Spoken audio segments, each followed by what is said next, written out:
behind. Check the radio, pit crew is far from slow. The lights no longer yellow. Ready, steady, go. Crank it up. Oh, it's racing. Crank it up. Oh, it's racing. Crank it up. Oh, it's racing. Crank it up. Oh, it's racing. In love with the ride. Burning rubber smells real nice. Fuel it up once or twice. Come on, fast is the way to drive. Crowds all on their feet, not one bothered by the heat. Imagine them in the driver's seat. Checkered flag would be sweet. Crank it up. Oh, it's racing. Crank it up. Oh, it's racing. Crank it up. Oh, it's racing. Crank it up. Oh, it's racing. Everybody get ready. On your feet. Here we go. 3, 2, 1. Crank it up.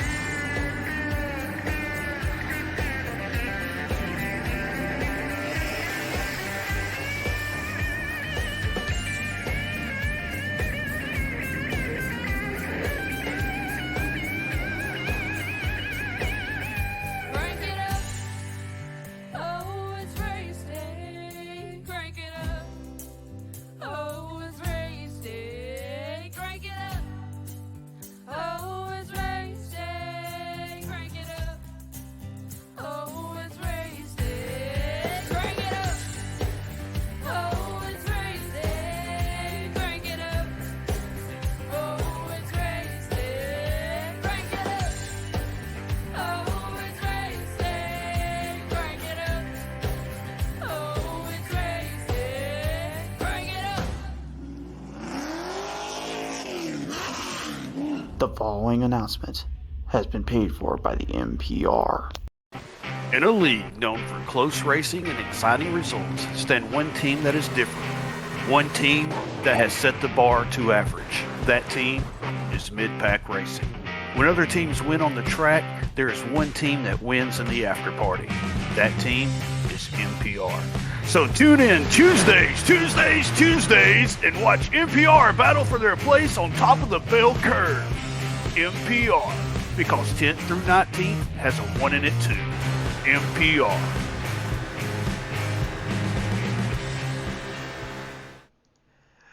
I really need to get that firewall fixed as soon as possible. Hi everyone, and welcome back here to Pizza Race TV. I am your host, Chris the Castellanos Shriver, and here tonight, ladies and gentlemen, Champion Power Equipment Fast Fun Cup Series. Come back onto the track, come back to the showcase of a place that really can give you multiple angles and multiple lines. And joining me here tonight, of course, my good friend Sparky. And Sparky's, you're down here right now trying to find me the Kansas City Chiefs' offensive line. You're currently also down there seeing about the drivers and how things are playing out here tonight at this D-shape or cookie cutter style Kansas Speedway. Yeah, I'm pretty sure some of these fellas here tonight that's going to run here at Kansas are definitely going to have a lot more better luck than the Kansas City Chiefs did this week against the Titans, for sure. Well, I don't think it's a good time to bring that up right now, but we are getting ready to get back to the action here. So, all right, now as we get ready to field them in here in the moment, and I just realized we're not in Missouri. That's not the Chiefs. We messed that up, didn't we? That's okay. Kansas City's kind of in both places, so you can get a pass. Just get to the gridding order before I get in trouble here, buddy. Okay. Well, you gonna start the gridding order? Or we're gonna start row number 1, right? Yeah, we're going to start row number 1. We got Mr. Kale Gale on the pole here today, with Greg Janik's going to be on his outside. All right, row number 2, Stephen Gibson will be in the 21 to his outside. That'll be Nathan Meyer in the number 24. Row number 3, we got Kyle Holden in car number 12 and Sheldon Pearson in car number 8. Row number 4 sees James and Marauder Harrison. The 4 is outside. That's Eli, the Wild Child's in the 9. In row number 5, it's Brian Lorenzo in the car number 77 and Brock Whitehead in car number 10. Row 6 sees Rusty Fullboard Kilgore in the 2, and the outside being the number 90. That is Richard Fornshell. Row number 7, we got Georgie Young in car number 48 and Christian Wilcox in car 53. Row 8 sees Matthew Johnson in the number 44 is outside. The Mullen Man, Robert Lawrence in his 34. Row number 9, we got Kevin Krasher in car number 91 and Austin Habel in car number 42. Row number 10 is going, or yeah, excuse me, 10 is going to be Caleb Forsythe, and 76 is outside Charles White in the 51. And it looks like we're going to have to wait on the rest of the field because the green flag's already out. We're already underway. Well, that's what happens when we waste time on here. Thankfully, though, these guys do not waste any time when it gets to the action. Off the starting line to the green here, the Zanny fan Craig Jansen going up top on the outside while the 12 of Kyle Holden tries to master his throttle in. Get up to him quickly. Here we go down this long little back straightaway here, down the back straightaway, and we head into turn number 3. Cale Gale still showing the way as they go into 3. Drivers also we forgot to mention here tonight here, Gar Snyder in the 88, John Thacker the 56. We got Michael Davis the 5, Charles Whitehead the 51, the 19 is Sean Boundy, Brandon Baldwin the 17, the 20 of Jacob Gibbons, the 112 Kevin Ward, John the Diamond 39, 10 of Brad Patton, 98 of Randall Fox, Rick Sargent the 27, the 81 of Harley Barletta. And if I'm missing anybody else in that lineup, you'll catch them as we go along, as we're currently seeing some heavy moves off from the starts. Yeah, absolutely. And looks like already we have one driver having trouble already. Harley Barretta is way back on the pace here. Don't know what happened to him, but we'll see if he can get caught back up here as everybody's got 2 to 3 wide racing all the way around here. Yeah, 2 or 3 wide racing in the middle and in the back here. You can see everybody finding their lines and finding their angles tight. But here's the thing, a lot of these guys tonight, you're going to be seeing 2 different strategies. A very, very long run, or you're going to see a very short run with a more masterful kind of circumstance. As Brandon Ball there in the back almost sent it into one of his fellow Conrads. Manages to bring it back, though, as the rest of the field continues their way on in. Absolutely, and this is quite interesting here at Kansas Speedway here. Unlike the Heat Series where they run the outside line mainly all the time and stay in line, here these guys are all over the place. They're on the high line, they're in the middle line. This is some great multi-groove racing we're seeing here early on. Now the thing with Kansas Speedway here that we have not really talked too much about, obviously, is the fact you are allowed multiple angles like Dustin just said here, but also the biggest thing I'm going to tell you right now is that it allows really kind of the almost kind of the mind style and setup you can do at Iowa Speedway, which is basically take it to the bottom and send the slider up to the top. They allow for great racing maneuvers and maneuverability on this track that you can end up doing some moves that you would never think to even try on an asphalt series. But with this kind of a track and this kind of layout, it just kind of bolts more towards these runs these kind of vehicles like to do. Yeah, and also with these guys, the way they're driving the racetrack, the way they're running right now, depends on how you set up the corner and how you feel. If you feel like you're better on the top, go ahead and get up there, see if you can get that run off the top. If you're better on the bottom, stay on the bottom end. Oh! Problems! Thacker getting right in the mix this. We got a big problem coming off. Oh boy, I think I saw the mullet man almost on his roof or on his roof back there. Wow. Huge wreck there going into turn 1, Dustin, and all of a sudden everything just got taken for a Hayward ride, to say the least. Absolutely. I think we're going to have to go to the PTM instant replay and take a real close look at that to see what transpired there.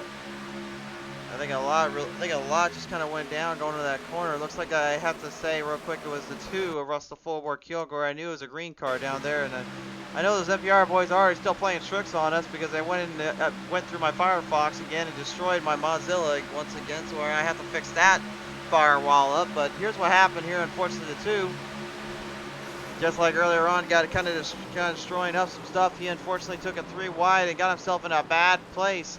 Ended up getting kind of caught in there with 2 drivers and smashed them into the wall protection, nowhere to go, and the field getting squared away here as they're still wrecking back there. Oh my goodness, yeah, now we got more problems back there. Well, here's what happened. John Thacker actually, he blew his motor going down the front straightaway. This was under the caution, by the way, and I think that was because of his badly damaged up car. And I'll give him credit where credit's due. At least he's smart enough to just take it to the grass and go find his pit stall and try to hope for the best. But that's definitely going to be a bad omen for him. Yeah, definitely going to be a bad start for him indeed, and as well as a couple other drivers as well involved in that accident there. Again, here tonight, they're only going to get 1 fast repair here tonight, so they're going to have to really take care of their stuff out here, and already looks like some of those drivers are already going to have to use that up. I think one thing they're going to have to be very careful of is just where will they place the car and where do they fight them off at. And one driver that likes to fight was that 77 Brian Lorenzo in the fight, number 77 Lorenzo. Right now at the moment, you're currently up in the top 10 half here, but again, you know, we've seen it before where you guys get off to a good start and then the rebound kind of comes in. Where does this one play out for you here tonight when it comes to your kind of track style racing? It's just getting used to the type of racing. This is the first like real mile and a half in the season, so you can already see we're getting like three by three and two wide racing. So I'm out here just trying to be safe, and I played it smart, and right there I already got by him. I'm waiting for that long run to be honest, and I think tire saving is going to be the way to winning this race. We know tire saving and fuel saving is going to be kind of the big thing a lot of guys have talked about here throughout. So what kind of bolsters the mind here when it comes to the long haul when you have to do that? I think that it's gonna be just who's the smoothest on the bottom and who's the smoothest on the top, and you're gonna see some guys go to the top early, who's gonna burn their stuff. You're gonna see guys that run the bottom for too long. It's gonna just be about picking what lane to go in at the perfect time to decide how well your tires are gonna be. Absolutely. Whenever that's Ronzo, appreciate your time and expertise here on what's going down with you in the Cup Series. We'll see what happens for you in 3Y Motorsports. Thank you. Number 77 there, Brian Ronzo having a little call with us here as we get his onboard camera. Drivers trying to work their way back around the track and make up for that earlier mistake. We'll take it down now, a team dump and run here as we are joined in by the number 22 here, Steve Clegg. And Clegg, right now, man, currently these guys got a little bit too aggressive out of the start, kind of all over the place, but you managed to get yourself by, gain some 8 spots up. What's it like out there right now with the tires and the track? Yeah, I was just far enough behind where I could see everything happening, so I was able to avoid all that. So far, the track's great. It's a good setup here, and hopefully we can start passing cars. Yeah, that's definitely going to be a lot of passing needed to get to the front, but I'll ask you this though, we talked to some of the other drivers just a second ago, you trying to aim more towards that long haul, or are you going to try to push your way up more to the front and then take quicker pit stops to get out of there? I think once we get settled down, we'll get some long runs here, and hopefully some tire saving will help me out here. For sure there. Well, nevertheless, man, Team Dump and Run has a lot of work to do, but you certainly can hold your own with this one. All right. Have a good one. You too. Ladies and gentlemen, number 22, Steve Clegg coming on to the talk here. As the drivers now double file them up. Sparky, I think it's about time we get back to the action, shall we? Oh yeah, we got the lights out on the pace car. We're going to double them up here. Good point brought up there about this as being a mile-and-a-half track. We've been running a lot of short tracks, and of course the road course there at Sonoma we ran at too. Now finally they get to a mile-and-a-half, and I think some of these guys are really looking forward to this type of racing now that they're on a bigger track here. Tracy Holden coming on board here tonight. Rode on her boy there, Kyle, and the number 12. And now don't worry, folks. We know this is the number 12. He just doesn't have his Kate scheme number on there, so that may have been a last-ditch effort there to get that up and taken care of. But we do know at least what his car is supposed to look like, so at least we can catch him throughout the race here. Yeah, absolutely. Yep, we definitely can know definitely who that is. The only car doesn't really have a number on it, looks like, but we can really pinpoint him out. Yeah, Tony Westcott coming on board as well here tonight, saying holy smokes after that big wreck he saw just a minute ago. And again, man, it's going to be a wild kind of night when it comes to who can survive out, who can keep the run going and flourishing, as James Marauder Harris will be our new race leader on the start of the green to the front straightaway, and the Marauder brings that spooky GMG up to the front. GMG, I like the sound of that.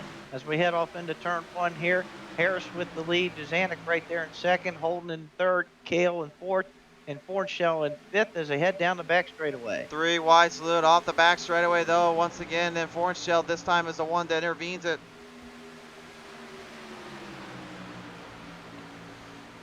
I'm not. Richard, Go ahead. Richard Fornshell there in that 90 car that's sporting out the Jurassic Park looking car. We've seen that paint, similar paint scheme to that way back when Jeff Gordon had that thing, and that thing was a rocket ship. We'll see if that holds well for him here tonight. I really don't want to think about anything that involves Jeff Gordon, because I don't want NASCAR to literally telling him to park that thing and never bring it back to the track ever again. Yep, he might have a little. If he ends up winning tonight's race, he might have a little talk with the officials there, and they say we might not bring that car back ever again. I think those guys down there might be literally questioning, like, is this another Jeff Gordon 2.0 down here? Like, what are you doing with these things? But I'll tell you one thing that we do know that we see often than not that I don't think they can get rid of, and that's those NPR guys. You can see the mean green fighting machines coming through the field. When they double up, you know there's an attack on the way, and the NPR guys are on the pursuit. But right below them, there's one in the name of Randolph Falks that says he don't give a fuck. He's going up top side, looking for the runoff. Manages to wake his way off ahead there with the number 48 of George Young putting his rear view. Oh, and look at this up on the outside in that purple car, the number 10 machine there. I believe that's Brad Patton in number 10. And they got the 22 of Stephen Clegg also in this mix. Wow, just great racing all around back here. Remember what I said earlier about that bottom lane to the top side? You could go throwing sliders like nobody's business if you know how to time it just right. You're seeing it here, and these guys still taking 3 wires. We got a little problem for Garth Snyder. Manages to save it, though. You've got a little loose coming off of turn 3. He'll have to rebound, though, and build speed up. Hey, you always get it collected back together. Might have made the tires a little bit mad, but at least you can get it collected back up together and get yourself back in line. Tell you what, these guys are really hauling the mail here. Absolutely. And by the way, folks, if you're wondering at home, what did I say when I was not saying a cuss word or anything bad when I was talking about Randolph Falks. It's Falks, Falk, not the other way around like you think. So just a little pun on word. Don't get too much hate on me. Oh, what a thick bounty said. Well, I got a little hate for that one because I didn't like that. He sneaked it right by him. Actually gave him a little toe tap there. Managed to keep it all on all 4 wheels, but yikes, that could have been a nasty little spill there. Absolutely, good job of holding on to it, and everybody else holding on to it here. And I tell you what, these guys are putting on a good show here so far. They are certainly indeed, and I think Sean Bounty is now literally making fun of me down there. I gave James Marauder Harris the Marauder. Oh, well, hold up before I even get in there. We got problems. Brad Patton is just crashing down. I'll turn front straightaway. Oh man. Managed to bring it back somewhat and keep it under wraps, but unfortunately not enough time to stay in the momentum and stay in the throttle. He ended up getting himself in a really dark area and just getting himself all sorts of loose. Thankfully, though, he will be able to still drive in one piece. Question is, will he be able to bring it back to the front? Will remain to be the question. But, Sparky, the thing we're seeing right now is everybody, and I mean everyone, is getting close, tight packed in these corners here. They're not leaving the packs very much. No, it's almost like almost kind of watching like a Talladega or Daytona type of race here. Nobody can get away from each other. Just all kind of wadded up together in a big old wad of cars. Looked like maybe a little bit of net code there on Brad Patton, unfortunately, from our PT Minster replay presented in part by Champion Power Equipment here tonight. So maybe something to watch out for here, as obviously drivers getting a little too close for their own good, not realizing where they're at in location. Now, I was going to say a minute ago here about one fella here by the name of Sean Bounty. Now, if anybody remembers what I gave the nickname to the James Marauder Harris, he made a scheme about that just to kind of get at me for giving him that nickname.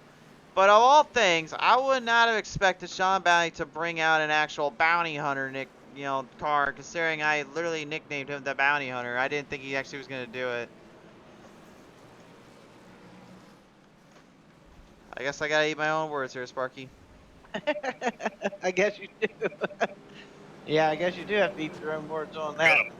I think we will indeed, but let's go on board here and talk with Zandy fan Craig Janzik. And Janzik, staying out here while a lot of guys go into pit road. Is this really just kind of the long haul strategy you're going for here? Yeah, this is all long haul strategy. As you saw there, I was saying that they're going to blow up, and if we want that to happen, we're going to have to try to save a set of tires here, and that's exactly what we're going to do. We're going to fall back a little bit here for sure. We're going to do our best to hold them off for as long as possible, but I believe in my team, Ovalson Performance. We had a lot of speed there at the fire off for sure, and we're just going to continue to hone that in. And I'm looking forward to really competitive racing. Already we've seen that. For sure there. Well, nevertheless, Janzik, do appreciate coming on board here tonight. We'll see what happens with Ovalson Performance as this race continues to drag on. 10-4 should be a great show. Absolutely. The Zandy fan, Greg Janzik, ladies and gentlemen, coming on board here tonight. And now, well, I'm probably going to get in trouble for bringing him in as late as I am, considering where he's at. But because he's in the back of the pack, that means he can't really go any further than the outhouse. So it is our good friend here, the Wild Child, coming on board here. And Potato Prince right now, not exactly a spot you were probably looking to be at this point of the game, at the level here, but you have plenty of time to build back up to the momentum and build a run with a fresh set of tires. How hard is it going to be to get around some of these guys go? I think it'll be fairly easy. We had got some damage in that first caution, so we sat there and fixed it up. So we'll see how things run. You know, hopefully it's a little better than it was on that last run. Certainly there. Now, I got to ask you, a lot of these guys, they seem to be getting stuck in the pack zone, and you seem to be much the same. Is there just a reason why these cars are stuck in these packs and not able to get around each other as easily? Setup, aero. I mean, it's you know, it's just the package. You know, it's kind of like a restrictor plate, but a 1.5 mile track. You know, so things will start. We'll run the bottom for about 10 laps, and then everybody will migrate to the top, I think, and it'll be a lot of single file racing. For sure there. Whatever less wild shot. We appreciate you coming on board here tonight. Then we'll see what happens for you in Team Dump and Run. Appreciate it. Eli the Wild Shot, ladies and gentlemen, as I am now unfortunately having to bring in the attacker of Cone Lines, Mayor John Thacker. Thacker, you already played the movie and the show here before we even got on air. Was that? I think if anything, you cannot say I gave you the broadcaster curse just because you ended up wrecking out, unfortunately. It happened. It was my own stupidity. So I have no comment on be that mad. one. I actually lost the car in the smoke, and was checking up a little bit. I was Hit a guy. about to say, you literally blew the motor up going on the front straightaway. I mean, what happened there? Did you just try to wait it out until they said you can go into pit road, or there was nothing you could do? Pits were closed, and I figured it wasn't jumping or sputtering, so I figured I could maybe make it another lap, and it blew up. And then I just got mad and drove backwards down pit road, trying to get to my stall. And iRacing did not like the shortcut I took to the grass or the backwards track I took through 3 or 4 pit stalls, and kicked me out. I think it's the first time I've ever heard you actually get kicked out because of that circumstance, but... So you got to find a way to get kicked out of everything, right? Well, you find a way to get fined on anything and everything when it comes to even being on the show, so what do I know? Yeah, that's what makes life fun. So, anyway, y'all enjoy your race. I'm going to go take me a nap anyway, so I'll see you next week. We'll see you next week, Thacker. Best wishes, luck next week, man. All right, appreciate it. Can we get back to the action, please? All right, yeah, pace car's in. We're going to get in the green flag. We're going back racing straight now. No more sleeping or napping around at this point as Craig Jazanik's going to lead him right down into turn number 1, back underway. Tyler Meeks coming on board tonight, going out for Go Fast Motorsports. Tony Westcott saying, boys need to settle down a little oop too late. Thomas Whitehead saying, way to drive, Whitehead. He's talking about Trey and Brock right at the moment. But as the field works their way in right now, I'm still not getting over the fact that 24 has got the wrong manufacturer on it, but he does take the race lead with a slight slider from the bottom to the top ahead of the Zanny fam. As the whole pack behind him once again go into a 3-wide panic situation, almost 4 wide salute, and they're coming off the corner. Yeah, this is going to be a case of where you got guys on fresh tires and guys on a little bit older tires here, and you're going to have guys all over each other pretty much at this point, so we're going to see how this strategy plays out. You can already just see from the top of the cams here, right, just how far everyone is starting to pull back and pull the reins in. But one thing that is for certain is that even though there was a little problem for Barletta earlier on, he is managing his way back into the field and back up to the run. Will he be able to keep doing this, though? That remains to be seen. Yeah, he's back there as well as Brad Patton, who was the guy involved in that caution. He has gotten him starting to move up on that outside line. Looks like M2 and William Mann Jr. also there in that 29, all kind of working the outside as we got a 3-wide salute into turn number 3. Boy, these guys just so after it here. You know, I usually lose my mind a little bit when we go 3 wide throwing sliders here, especially on asphalt, but you guys just gonna have to get used to this because at this point, you could have so many 3 wide salutes, you're gonna pretty much need to make this a drinking game for how hard they'll race. But the fact that everyone's holding their line in now and keep themselves in play, I think this is kind of going to show that they're still out here to try to make a statement as we go on board here with the Man Beast. Yeah, you got to think these guys, like I said earlier, some of these guys are probably glad to be back on a big track like this. And some of them probably got a pretty nice little smile on their face getting to be out here and be 3 wide, be able to hold a line like this. A lot of fun racing this way.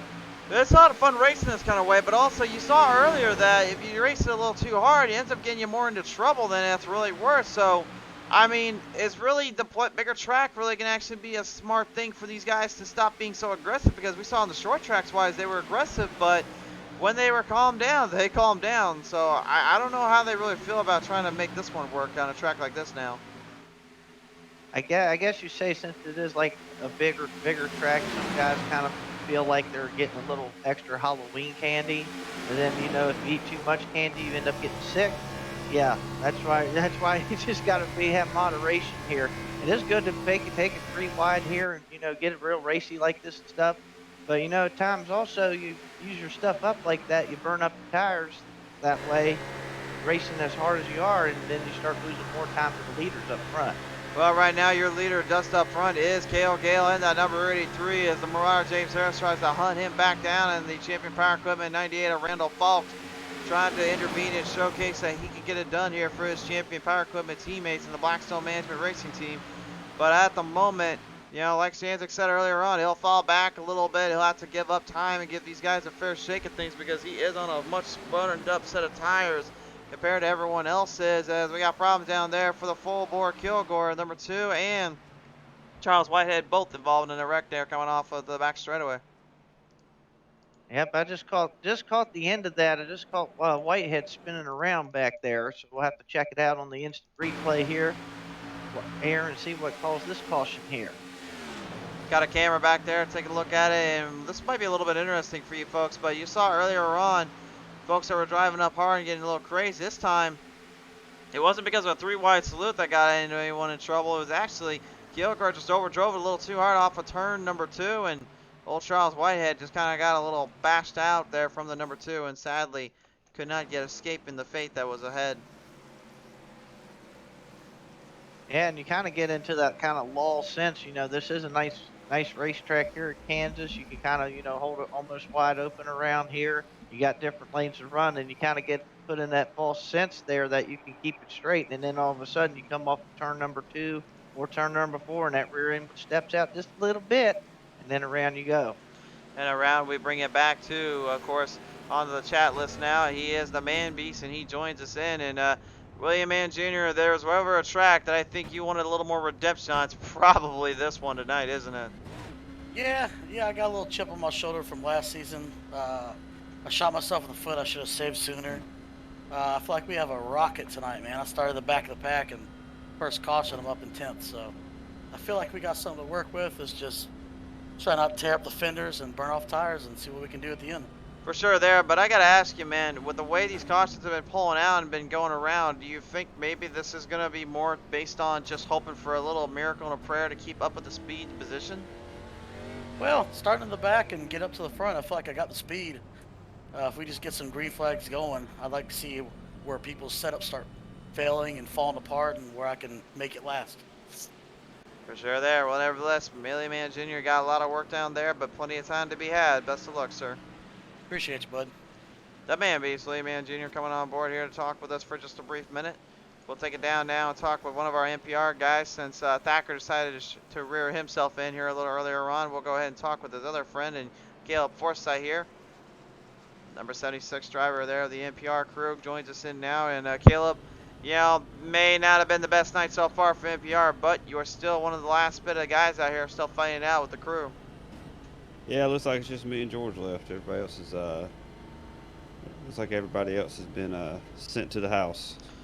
They've been sent to the upper room, sir. They didn't make it. Yeah. No, they did not. Did not. We have some scrap metal for sale, though, if you're looking for some. I don't think I need any more lime green stuff around my place. That's all I'm gonna say. You guys already sent me enough from the last pieces of equipment you broke off from the NPR crews. Yeah. We've got a whole graveyard. We're going to buy an airport if this keeps up, having enough space for them.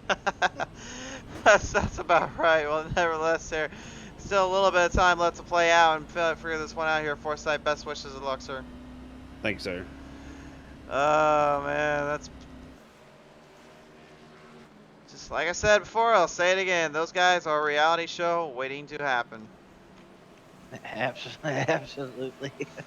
Okay, so right now as we're looking at the restart zone here, Cale Gale, James Murray, Harris, Randall Fox all went into pit road that last time by. However, they've now kind of found themselves in a bit of a conclusive spot. They are in a better place here for what they're looking for on speed, but unfortunately, distance-wise, they're going to be a bit short when it comes to lap and to fuel. As we now take a look at our pit strategy here tonight, you can see where everyone has been playing in, where everyone's gone in, and what's gone down. But Patton is kind of in a bit of a mixed breed here. He actually went in 3 times compared to everybody else. So a lot of it could be either based on his strategy or it could be based on his performance in his mind. But he does know he's only got a limited set of tires and also has a limited set of repairs he can use. So I don't know. If you was any of the guys right now, would you be trying to fix the damage up sooner rather than later, or would you just try to work with the damage you got and just hope that you don't have to use too many of those instant repairs here on this kind of track? Well, the way this race has gone so far, we're getting, a caution. It seems like every 10 laps or so. We're on lap 32. We've had 3 cautions so far. So right now, if you got some damage on the car, you can kind of maybe risk it right now because you're not getting the long green flag runs. I'd say the later you go on in the race, you're going to need to have that car at the end of the race because unlike the short tracks, this big track here, you do need that aero. You need as much good aero as you can, and having damage really, really hurts your lap times here at this racetrack. Oh, it does a number on you, and it'll hurt more than you realize here. So, as we continue to look through the field here, the William Mann, Papa Beast, rocking on for the 29.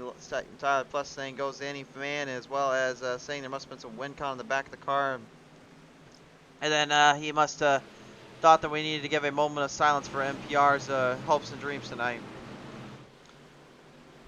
But nope, I can tell you the only thing we need a moment of silence for is that poor cone you just saw a minute ago. It was getting destroyed and beaten and battered by all the drivers here. We got 30 drivers plus in this field just taking that thing for a ride. That cone did nothing wrong to him, yet they still hurt him. I guess that one was for John Thacker, I suppose, if he loves to hit the cone all the time. The spirit of Thacker cannot leave this darn track. He will not leave anything alone. Even when he falls asleep, he still can't leave things alone around here. He might be falling asleep, but I bet any amount of money he's got one eye open right now watching this. Oh, no, he ain't falling asleep right now. He's keeping a close eye on what these guys are going to do here on the restart. So as we look at the field here right now, top 10, Kyle Holden, Garth Snyder, Brad Patton, Robert Lawrence, Brock Whitehead, Brian Lorenzo, Richard Fornshell, Randall Falks, James Harris, and Cale Gale all in the hunt. And this right now, if you ask me, is anybody's guess who's going to get the speed and build up the run. With 110 laps, though, man, they were only down to about 78 left to go.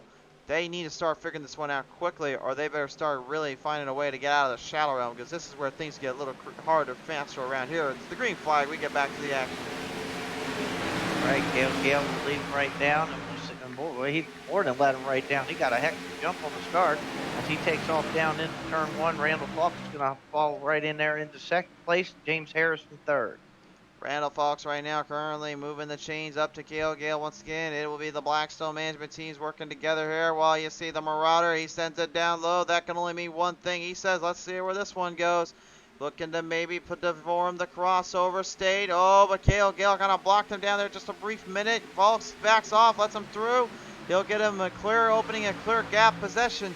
But right now, everyone's still right behind him, trying to find a line and find a little speed where they can. You heard earlier on from the Zanny fan, most guys will probably stay to the outside to try to get more runoff, more speed built up for themselves. But I'm going to say this right now. If any of these guys get one chance, one free move to go to that bottom and then throw a haymaker up top, they will not hesitate.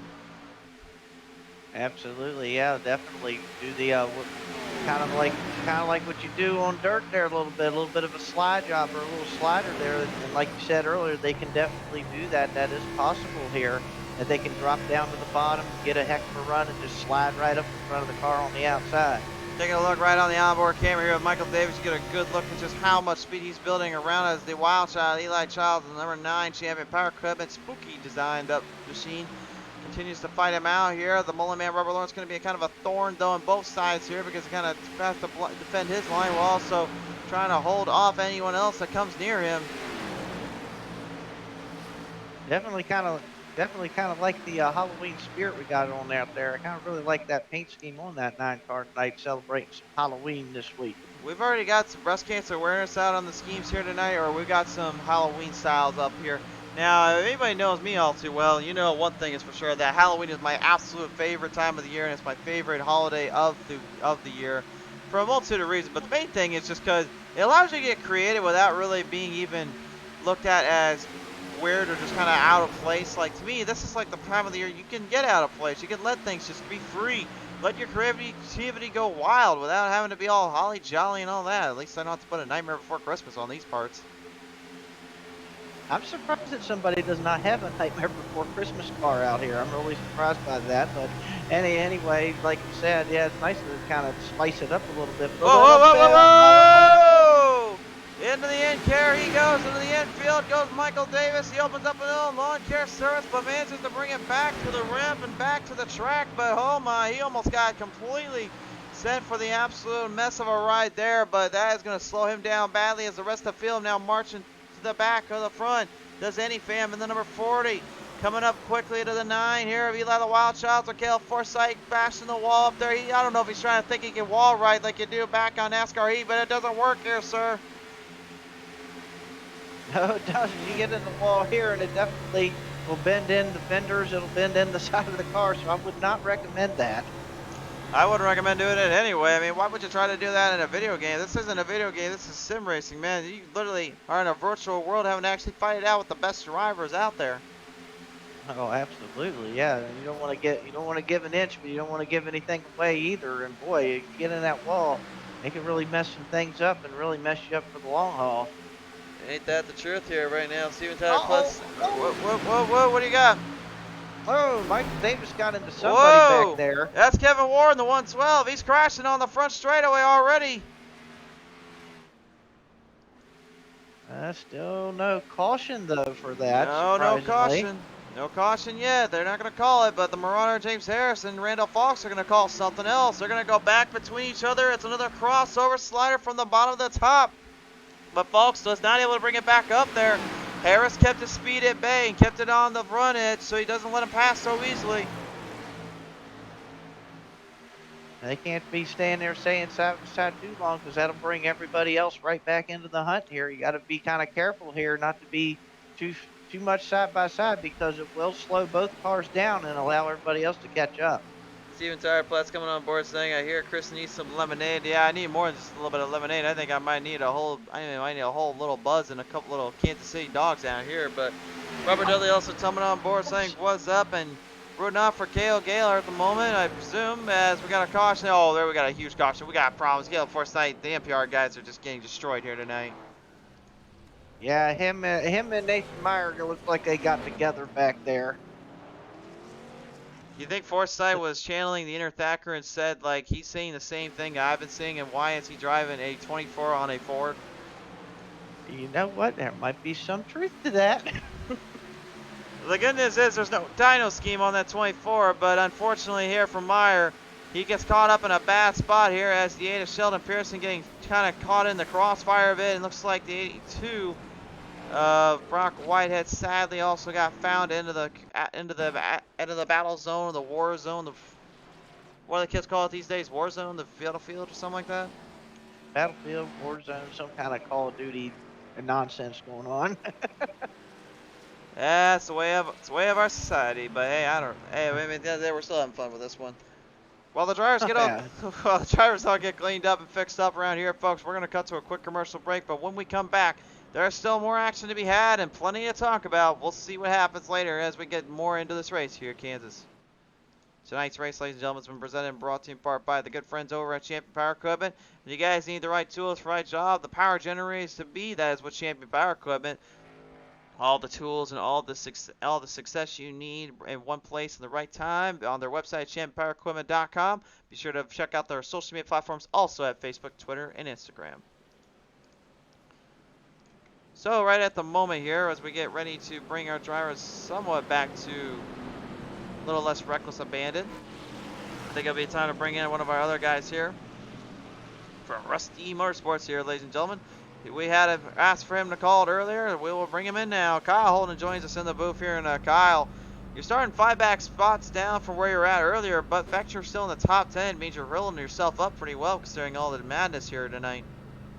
Yeah, we took an early pit stop to maybe see if we can get just a long run in and beat the guys out who didn't pit, but didn't seem to work out. Got some other cautions, so we'll see how it plays out. For sure there now, I gotta ask you this though. When you're watching these wrecks going on and you're seeing everything kind of happening so quickly, does that kind of make you back away from trying to do any 3 wide salutes or anything too close to the other driver? Yeah, I mean, it kind of makes you determine, you don't want to get involved into a wreck. You want to stay clean so you can be there at the end.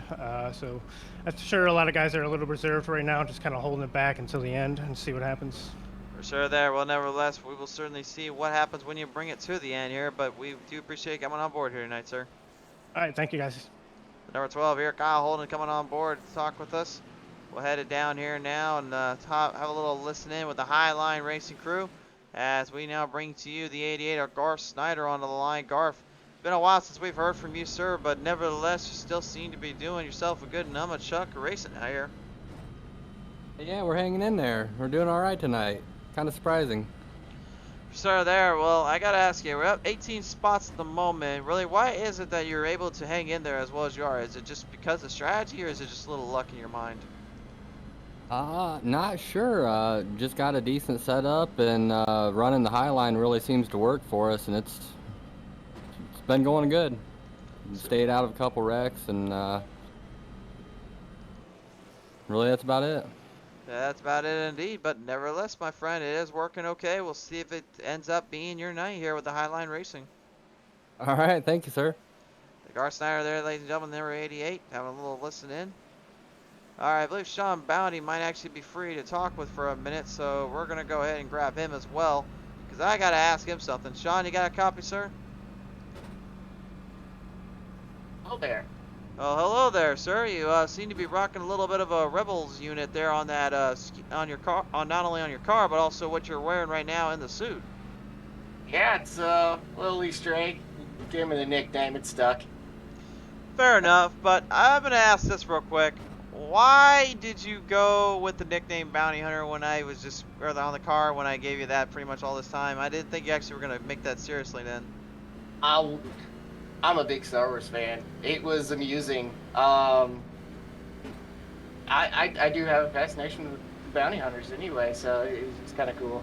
I thought I'd make some fun with it. In a previous league, they used to call me the Bounty Quicker Picker Upper, and I, for a season, ran the paper towel scheme. So yeah, just have fun with it. I'm never once in my life ever going to call you that as a nickname. I'm just going to tell you that right now. I didn't like it either, but again, we're having fun. Well, we'll stick with Bounty Hunter, but nevertheless, Bounty, great to have you on board, man, and it's great to hear from you once more as always. Yeah, thanks. Yeah, we got a lot of tire strategies, very mixed stuff going on here, so we'll see how it plays out. Get going again. I appreciate your time here, bud. Alright, so on Bounty right now trying to get Stella back down. All the field of the drivers trying to get Stella back down as we're ready to get back to the action here, Dustin. Yes, sir. We are back to one green, lights out on top of the pace car. We're going to get them ready to get them all fired up here.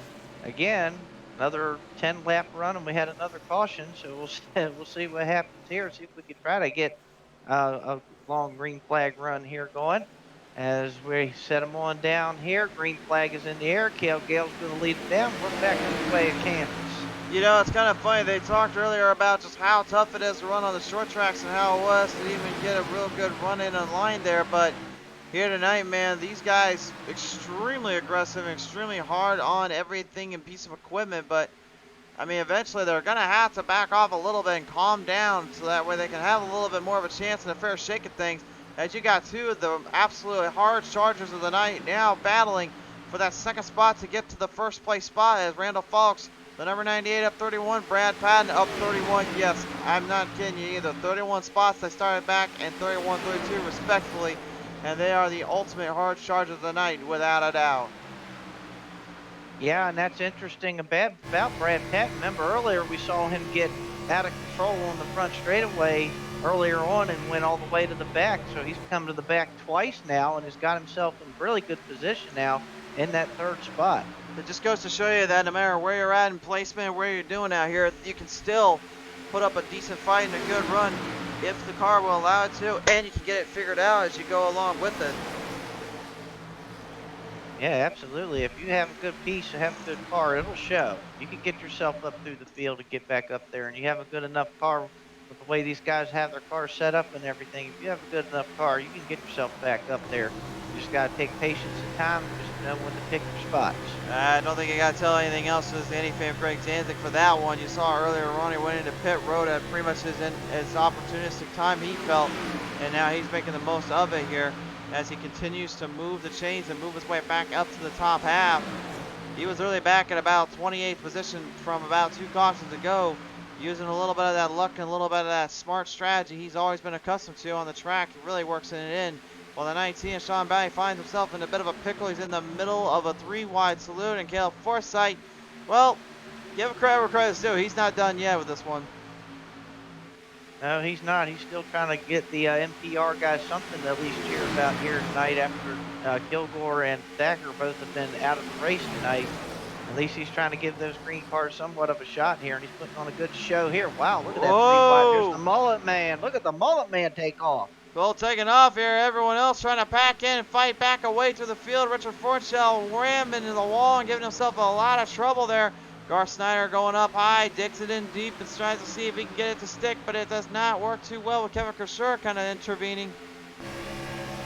Oh boy, yeah, boy, they're just all over each other here now. Look at this, and now Kersher, now Mullet Man tried to take a peek. No, he's going to pop back in line. He thought more well about it there. Every driver for themselves here, obviously, with this kind of pack racing here, it can get extremely dangerous and extremely careless there, reckless abandon if you're not careful. We know all that too well from the Talladega and Daytona races, but the thing is that eventually they will have to spread out because that different tire strategy, that different fuel line and runs that they come up with makes them have to question whether or not it's worth burning it up all that much and doing it too quickly here. And it's really, I think that's kind of the opportunistic way that comes with NASCAR and kind of runs with these Cup cars, is just what do you do when you're trying to haul around a piece of equipment and it's so heavy to drive after so many laps and so many turning. Yeah, absolutely. And, you know, like you mentioned, like you got Daytona and Talladega, but really Daytona and Talladega, not much more.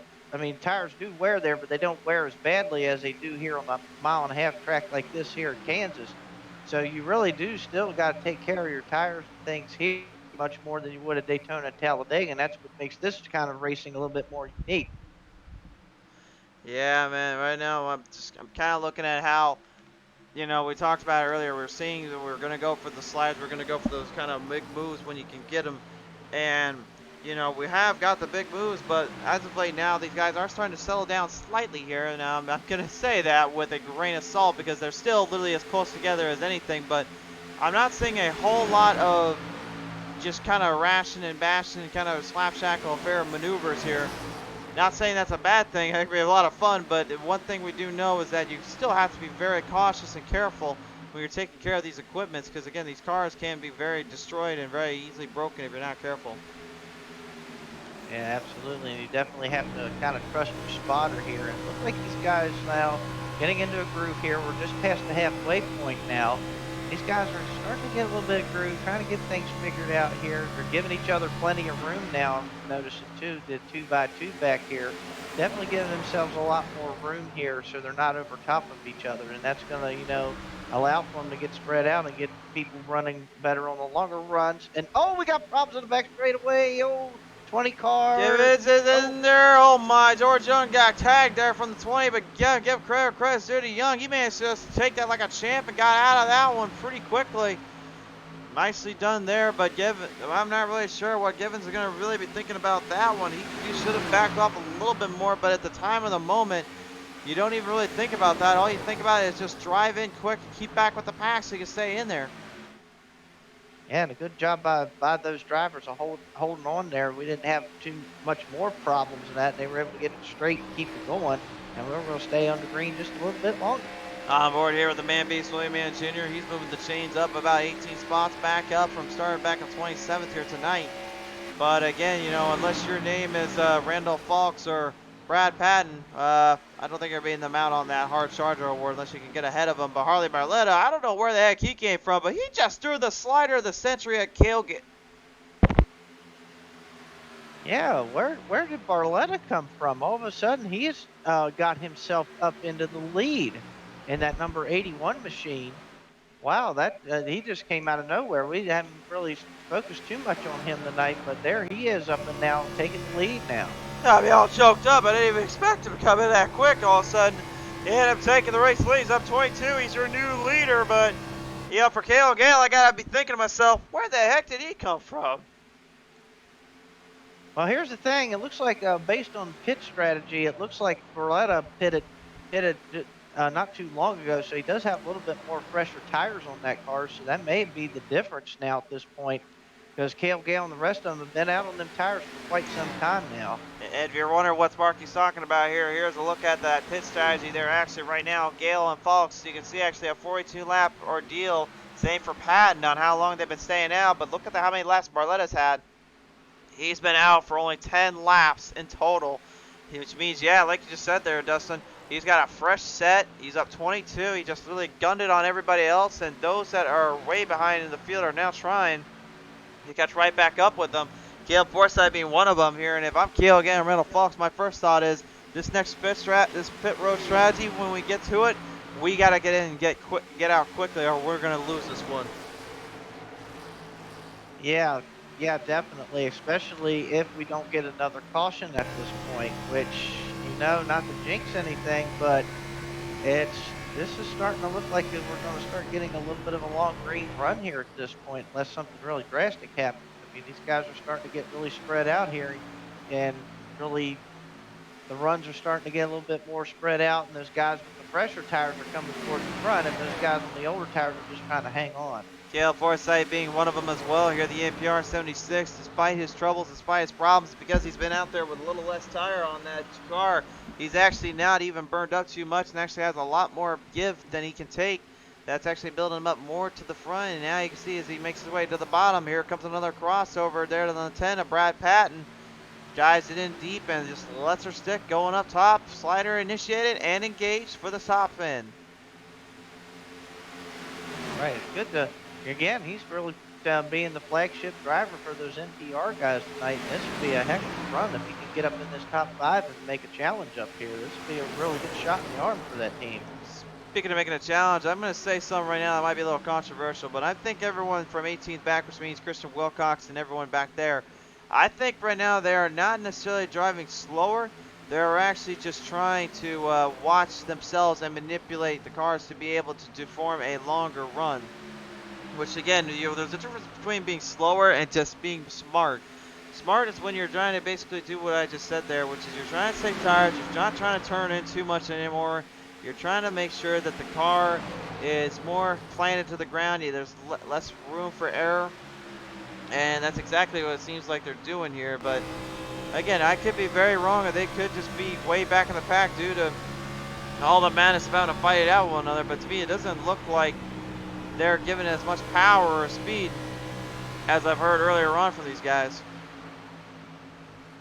Yeah, it looks like those guys in the back, I mean, there is a little bit of 2x2, but it looks like they're all kind of content now to get right behind each other at this point. And we haven't mentioned this much, but yeah, the draft is very important here as well. It's good to get runs off the draft as well, but you can also draft back there a little bit, kind of sit back there, stay off the guy a little bit. You can cool your tires down a little bit, save a little fuel, maybe think of a different strategy at this point in the back. So, not a bad strategy to kind of just chill out here in the back and feed off the draft off the car in front of you and kind of save your equipment a little bit. Well, the thing is, Sparky, is that last time we saw that was literally done by a multitude of drivers, including I talked with earlier on, the man beast, William Mann Jr., and really, he was one lap, if not a corner, short of just winning his first race ever on P3 Race TV and in the Cup Series of all things.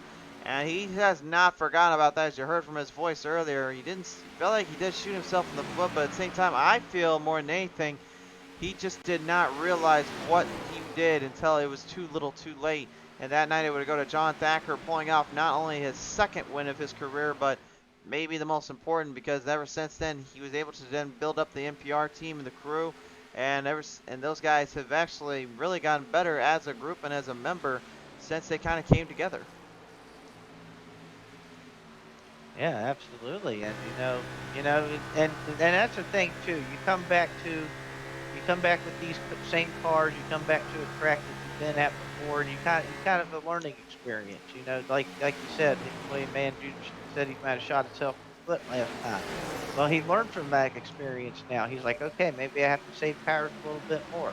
You kind of learn from that experience. You take that into this race here, and you kind of do I guess maybe possibly the opposite of what you did before, or come up with a kind of a different idea of how to approach it, and then hopefully it'll be the right formula to get you into victory lane the next time. I think a little bit really just kind of is more based on your really track performance as well as you kind of judging how everyone has played this one so far. Now that they finally have calmed down, everyone's kind of got another set.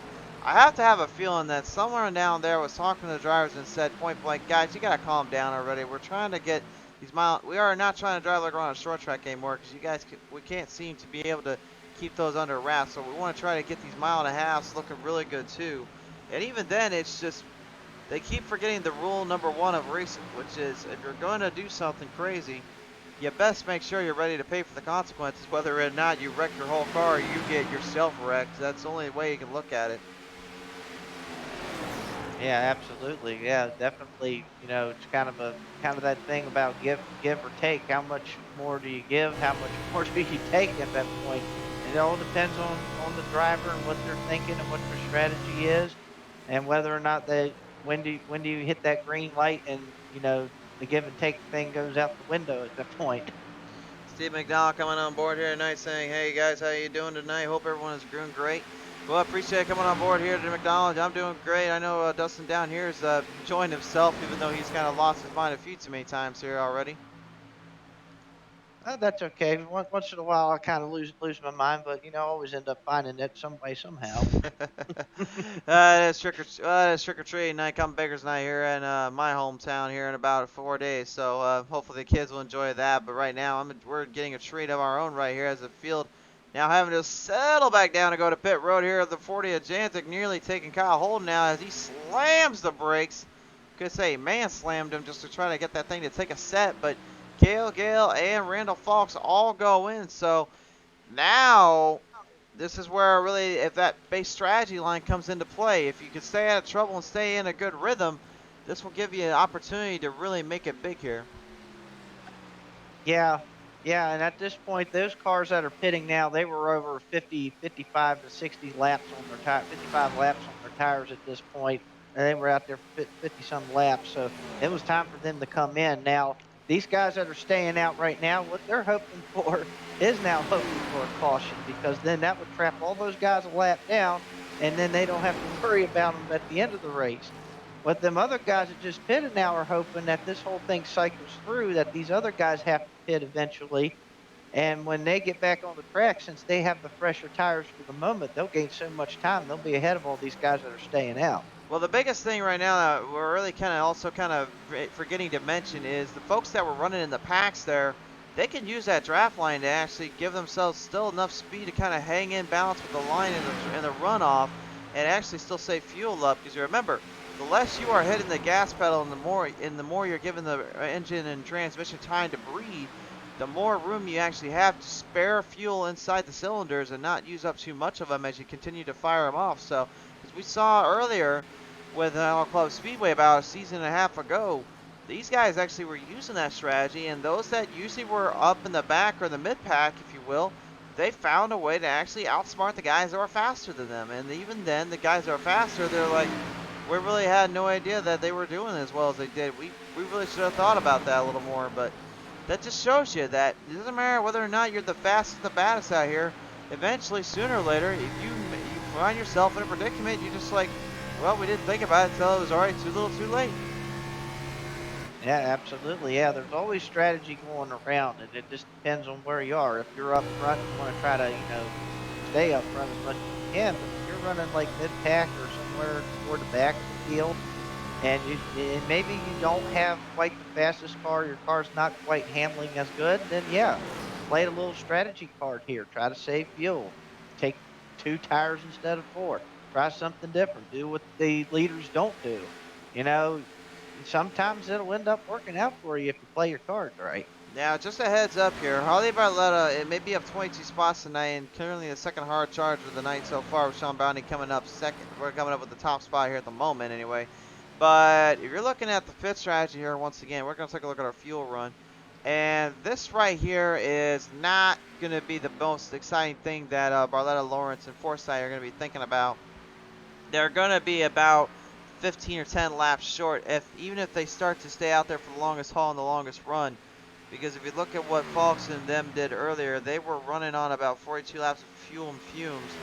And these guys are right now charging at 34 or 35 laps burnt on the stint of what they're racing with. And again, there's only about 30 laps remaining.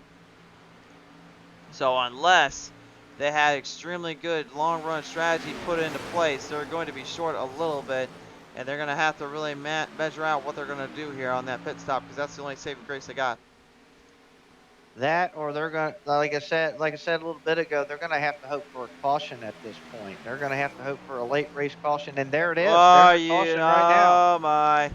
Oh, ask and you shall receive. And if you speak of the devil will appear. And unfortunately for Jacob Gibbons, he finds himself on the receiving end of this one. Man, oh man, and this changes everything. I can't even find Gibbons out here. Sparky, help me out. Where is he? See, looks like he was running in about the 8th spot. There he is. He's out there in the Charlie Brown car. He's got the gray pumpkin on his machine there in that number 20, the Home Depot car. Did somebody stick a football in front of him and all of a sudden he literally just tripped and fell, and that's why the caution came out? I guess Lucy did take the football away from him there for a minute, I suppose. Okay, all bad jokes aside, guys, that was just a little Charlie Brown reference. Here's what happened, though. The Wild Child, unfortunately, gets a little tag there of the 20 as he loses control coming off of turn 2. And again, this just shows you how tough it is to handle those corners, those exits, and entries. And unfortunately for Gibbons, he finds himself on the receiving end with a little bit of a heartbreak and disadvantage here. He's got a rear end that's got caved in a little bit. And now those guys that were up front, well, they catch a break. Meanwhile, the guys that were trying to get back up to the front, let's just say I really don't want to be any of them right about now. Oh, I bet they're piping mad right now that caution came out. So they're all one lap down now. So that's really going to cost them. It looks like we're going to have about 8 cars on the lead lap when it's all said and done here. We'll have to see what happens when they start to kind of get things more tuned in line and back in position here. We're going to go talk down here with Bad Go Fast Motorsports here now in just a second. Try to have a little listen in on the drivers here. Let's take a listen now in as he joins us real quick. Brad Patton, how you doing tonight, buddy? I'm doing pretty good. How about you guys? Doing all right. I know you kind of breathing in a little bit. Kind of probably not too happy about that caution coming out when it came out. I don't mind it. I still have a set left, so yeah, we're just going to see how this plays out. We should be able to get our lap back here and get back on the lead lap here, and we'll see if I can fight with Randall and all the other guys that are up front. Well, I was about to say, you was fighting with Randall quite a bit there. You both are pretty much dead even when it comes to hard charging. How the heck did this all happen? Well, I wanted to, I didn't have a setup, so I got a setup about 5 minutes before we started doing like qualifying and everything. So I was just like, I'll start from the back. I don't know the setup very well, and we'll see how it goes. It seems like every time I hear that, like someone goes like 5 minutes or something, they on a track they never raced on or setup, and they somehow find a way to just completely master everything. I don't think I've mastered it yet. It's still a little tight for my liking, but we're working on it. We'll see if we can loosen it up and give these guys some competition. For sure there. Whatever that's about, I appreciate your time here tonight, buddy. Hey, thanks, bud. For Go Fast Motorsports, ladies and gentlemen, Brad Patton coming on board here. We'll have a little listen in here with the number 5 of Michael Davis now. I'll have a little chit chat with him from Alcohooligan Motorsports. We'll bring him in now as he rockets the car that got to victory lane just a few days ago. Michael Davis now joins us in. And Michael, I know there's a lot of pressure on you and that team right now to do good. And Harley Barletta definitely living up to that. But nevertheless, you've been doing a great job as well, kind of staying in that top half. And now with this caution giving you kind of a break, how well does this feel to really take full advantage of? Yeah, I don't know. I mean, I haven't really been up this far, so it seemed like there may be a lot of guys that had to take the wave around to get back on the lead lap that'll be on a different tire set than us. So hopefully we can hopefully it goes green from here and we can stay in front of them on speed, see what happens. Sure that you think it'll be able to play it out that way though to the very end? Probably not. I'm sure we'll have a few more cautions, but it is what it is. For sure. Well, nevertheless, so Bud, best wishes of luck here as we see what happens here between you and the crew for Alka Hooligan. Thank you. Number 5, Michael Davis there, getting a little bit more ready to go here and prepared as the field tries to come back from that little hiccup we just had a minute ago with the caution coming back out. When we come back, ladies and gentlemen, we'll see more action and more play out here at Kansas. This race is not over yet. Somebody's taking the win. Nice race is presented in part by our good friends over at Champion Power Equipment. You guys need the right tools for the right job. A power generator source is all you need. Then Champion Power Equipment is the way to be. The Champion Power Equipment crew and guys and gals over there always working hard to bring you the best products and the best line for your needs and services. Be sure to visit them up on championpowerequipment.com as well as their Instagram, Facebook, and Twitter handles, and they will give you guys everything you need and then some. Check out their local listings for your local store to get your equipment today. So at the moment, looking at the field we got right now, we're still under the caution because they're trying to get drivers back on the lead lap, and it looks like we're going to get at least 3 more drivers in this one. I believe everybody from 15 back is going to be on the lead lap here, Dustin. Yeah, all those cars that got trapped a lap down after the caution here, they got the wave around because the leader pitted. They got basically past the leader. They were past the pace car. And then, with the one to go, they get waved back around. So all those guys that did lose a lap will get back on the lead lap. They'll just have to start behind all the guys that just pitted. And again with that big wreck there that unfortunately came out of turn 2, a lot of folks put into an extremely bad spot here and not really giving themselves anything they want to here. So here we go. We're about ready to go back 1 to green, and here's where we're going to set the field here for you. Right now, the leader is Robert Lawrence. Mr. Mullet Man has now gotten himself on the top spot. Harley Belletta's going to start in second, and then you got the 2 NPR guys up there, Caleb Forsyth, and now Georgie Young is now into the show up here. And then Michael Davis is going to start 5th. So quite a mix-up in the field now after all this pit strategy going around. Now with this pit strategy as well, they will all be able and eligible to finish this race out on their fuel and tire limit here. So they'll definitely be in a good spot. And again, something I know I'm probably going to jinx them again, but there's one driver out of this pack from the NPR and out of the group that's never won in this field besides the Man Beast Wayman Jr. It's George Young in that 48. And right now, he's been in that driver's seat so many times. He's had so many opportunities to make it big and go for broke. With this amount of laps left, though, I've got some kind of feeling in there that he may have something to behold and be had. But again, trying to knock down guys like the 34 and the 81 are easier said than done. But we'll see what happens when you reel them back in for the green flag. Restart. To the green we go. Back under the green flag, and the Mullet Man got a good jump off the start. He's going to, wow, heck of a jump off the start as he's going to lead him down into turn 1. Field gets a little bit stacked up there behind him, though. There's guys getting stacked up behind. Unfortunately, the 82 Brock Whitehead, he did not get off the line. Could not even get the car to fire up the way he was looking for. They'll have to take a 3-wide saloon to get past them and try to find some momentum. Yeah, that kind of really stacked everybody up back there a little bit. It's going to be a little bit of a management, and all those cars that took a wave around, they have about 10 more laps more on their tires. So those guys up front's got the freshest tires of those guys. It's really going to be tough for those fellows with the 10 more lap tires to really make a charge up here.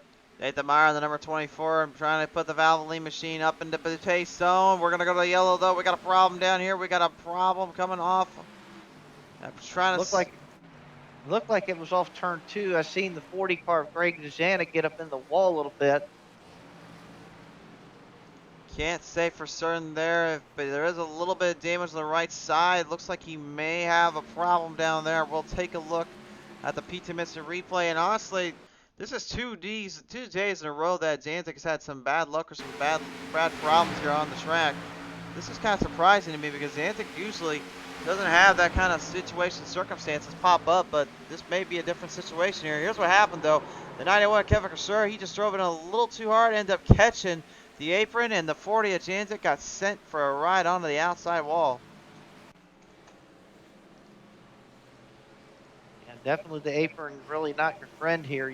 There is a little bit of a transition from the apron to the banking here. The banking a little bit more here, and you get just enough of your left side tires down on there will upset the car and move it up the hill, and that's exactly like what happened there.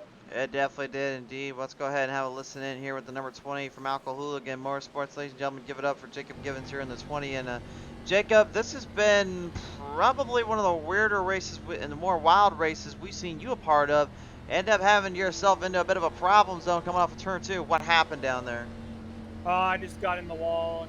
I was on really old tires and just trying to survive till pit stops.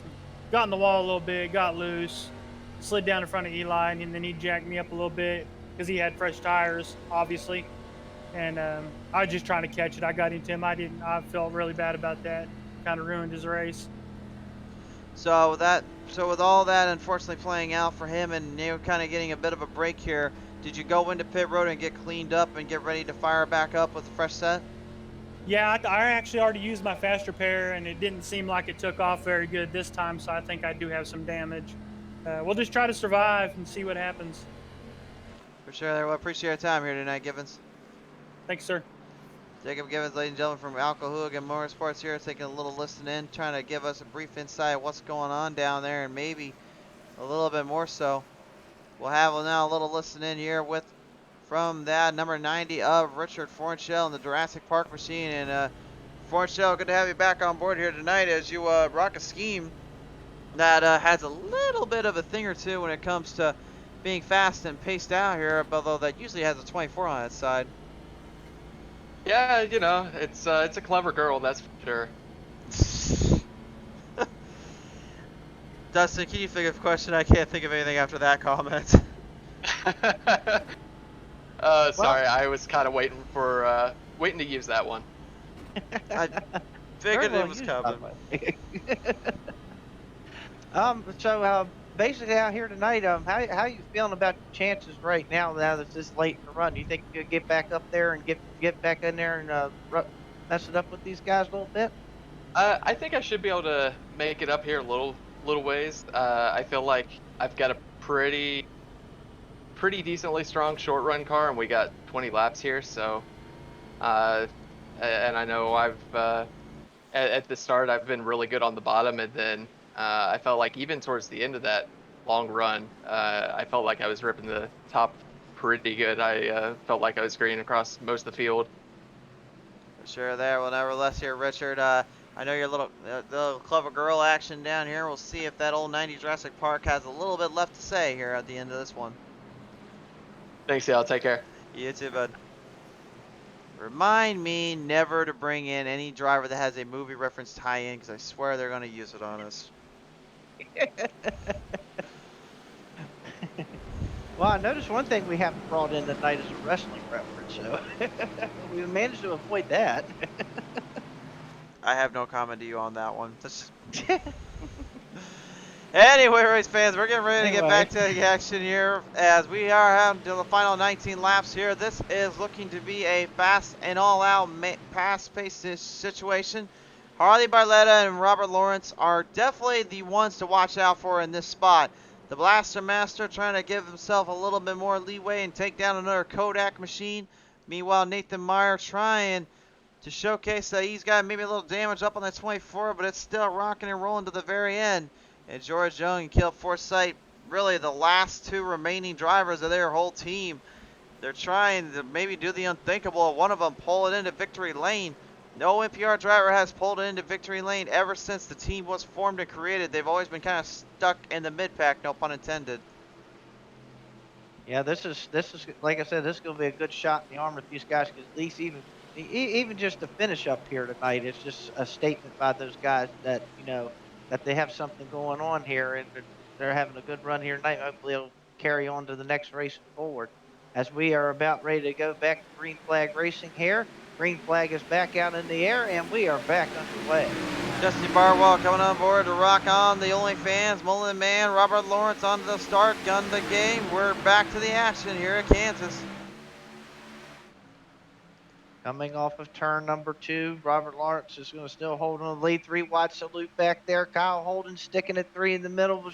Four shell getting a big bump from William Mann Jr. down the back straightaway. While you was watching that, Sean Bounty took a 3 wide salute as well there, right in between, as he tried to muscle and hammer up the throttle. And watch out here, because here comes the 98 of Randall Fox, and we forgot all about him and that crew. They are back on the lead lap. And you know as well as anything, Sparky, when they're back on the lead lap and they have got some revenge to kick up, you know they'll fire him off quickly. Yeah, and he's definitely looking for revenge. Since last time we saw him, he lost that race at Nashville by running out of gas on the last lap. So he wants to redeem himself. And tonight he's hungry and he wants that win bad. To get that win, though, he's going to have to rely on some old tricks, rely on the draft, and rely on the right line to the gain. And he is going to be with 17 laps remaining. He is muscling the field. He is muscling everyone out here. Forsythe getting into the wall protection just a slight bit as he tries to evade the 98. There is nowhere to hide now. The 98 has got an open line to the site. He's got the 81 and the 24 to just battle it out one another, and he's going to make 2 of them for the price of 1. Daily double out of turn number 4. Wow, what a power move that was. He went right to the inside on the 48 and the 19 and made a heck of a move to get himself in position here. Now put him in the 5th position at the moment. This is a bad idea to be fighting out as much as they are right now, because now these guys are just completely unaware of the altercations that this driver is bringing to them here. The BSM racing crew is starting to make do from a bad place to a good spot. He found himself in the wrong place a little earlier on, but now he is going to make up for the ground and time lost and just completely steal the show here with all he's got left. But Robert Lawrence is your race leader by about 7/7 of a second. And with the caution flying out, no, this could be the end of it here. This could be trouble. Yeah, but it looks like we got trouble back there with the 44, and I can't tell who the other car is there on the front straightaway. That is the 112 Kevin Ward there, the Blue Springs machine. Unfortunately, both drivers involved on the front straightaway. We'll take a look at this one. Man, this is getting crazy out here. This is a bad break, though, to say the least, when you get stuck in this spot. Absolutely, and I kind of feel bad for Robert Lawrence there, the mullet man there. He was having a pretty good lead right there before this mullet came out. So here's what happened to Johnson there. You see, unfortunately, just drove in a little too hard off turn 4, and like we saw earlier with these exits, you just gotta be a little bit careful about them. And the 112 of Kevin Ward, he got sent to the shallow realm and knocked up pretty good. He got a little knocked off, a little more than I think he was hoping for, but he is okay. So that is what safety always gets put into question, and that is one thing we love to see, is when a driver is not hurt and is okay in that car. Yeah, not only that, he was able to, he actually recovered from that wreck and was still able to stay on the lead lap, it looks like. He did indeed, as we now bring it on board here to some of the guys in the back. Give him a little showcase and a little love. Here is Brock Whitehead in the 82. And Brock, we missed you last night. You had a little troubles, but now got your equipment all settled back in and ready to fight it out. But unfortunately, Kansas dealt you a bit of a bad hand tonight, didn't it? Yeah, we got involved in that first wreck, unfortunately, and then we stayed out twice because we had to take a set of tires. So we're trying to do strategy, and then they wrecked, and I cut on the brakes, and I don't know what happened. I seen him. He was at Pine. The next thing I knew, he's on my front bumper. But yeah, Trey let me borrow his computer for tonight. So I'm thankful that he let me do that, even though we're not having too great of a night. So. For sure there, but I mean, at the end of the day, you still can't hold yourself back and say that you didn't give it everything you had with what you had to deal with. So. Yeah, I'm just sitting here logging laps because, hey, points are points. I mean, and it's not a DNF, so. Absolutely, but nevertheless, but still plenty of time in the season, and as you just said, gather the points and hope for the best later on. Yep, thank you. Ladies and gentlemen, Brock Whitehead from Oval Sim Performance here, and you can tell by the sound in his voice, man, he is absolutely disappointed that he got himself into such a bad spot here, but definitely Trey Whitehead giving him a bit of a breather, a bit of a hand, getting him get out there and try to use some equipment of his. And again, there's just that kind of also shows you though that no matter what you do, really, every driver and everyone is different in how they feel and how they feel in the circumstances and situations when they're racing out there. So you still have only so much to go off of, but at the same time, you still give more of kind of what you want to play with as well.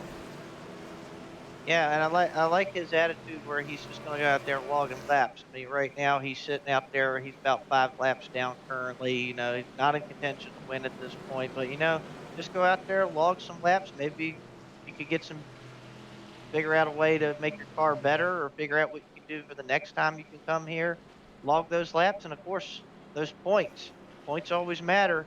And every position, some more cars might drop out, some other cars may wreck. You might pick up a couple more spots. So that's smart thinking on his part to stay out here and log some laps, and and keep going after it.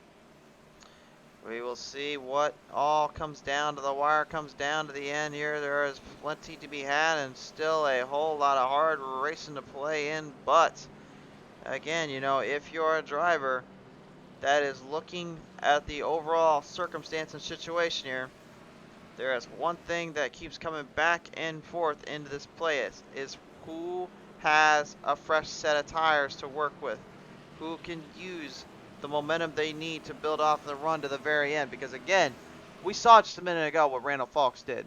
There is no doubt in my mind, Robert Lawrence, with the way he is at right now, the way his pit strategy is not in the slightest bit worried or in trouble in his mind, considering he's only going to have 10 laps to try to hold back an entire field ahead of him. Yeah, exactly. And those guys behind them even still, they're pretty much on the same strategy. There's a couple cars that have a little bit more laps on their tires, but pretty much it's almost close to an equal battlefield at this point. So there are some guys that looks like Cale Gale, maybe Jacob Givens, and a couple guys back there may have came in and got their last set of tires. They might be trying to make one last ditch run here.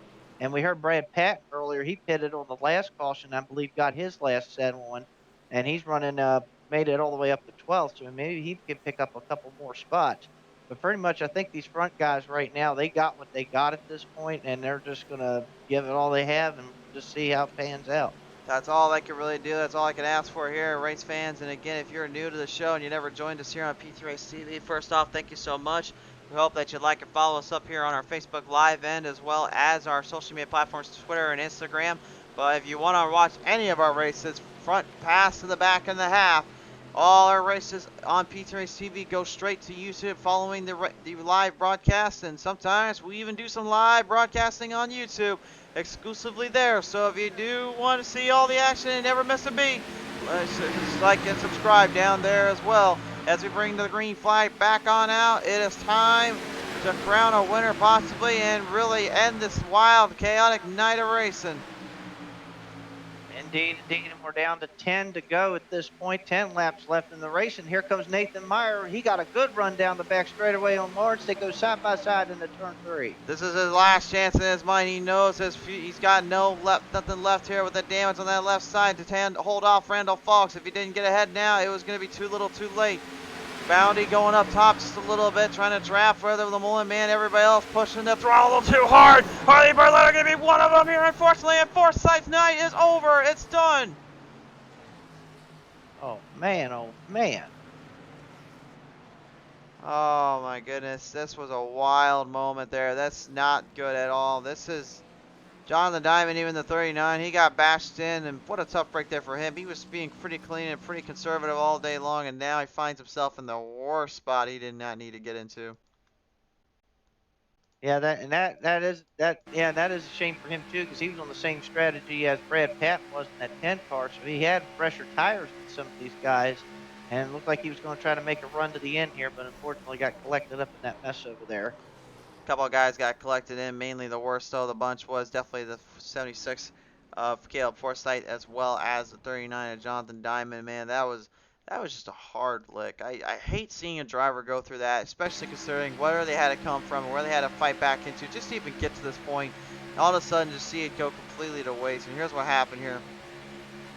They go right into the front straightaway and just ran out of room. Barletta was trying to build up speed on the outside, but Forsyth was thinking to do the same thing, and he just got caught up in a bad angle.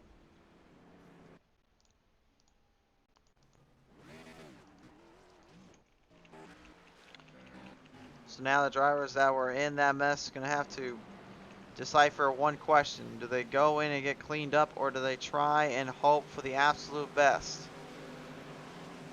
And unfortunately, while we were looking at that replay there, something has happened to Robert Lawrence. It looks like that the Gremlins have come out to get him tonight.